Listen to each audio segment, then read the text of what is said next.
आलमी मालियाती इदारे IMF और पाकिस्तान के दरमियान वर्चुअल मुज़ाकरात आज से शुरू होंगे।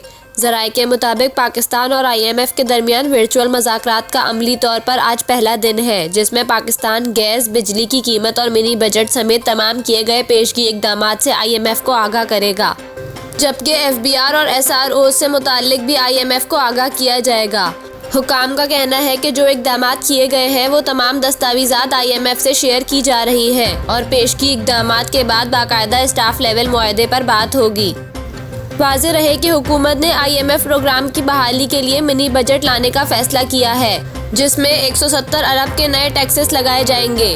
IMF एग्जीक्यूटिव बोर्ड की मंजूरी से पाकिस्तान को $1 अरब 20 करोड़ की किस्त जारी करेगा।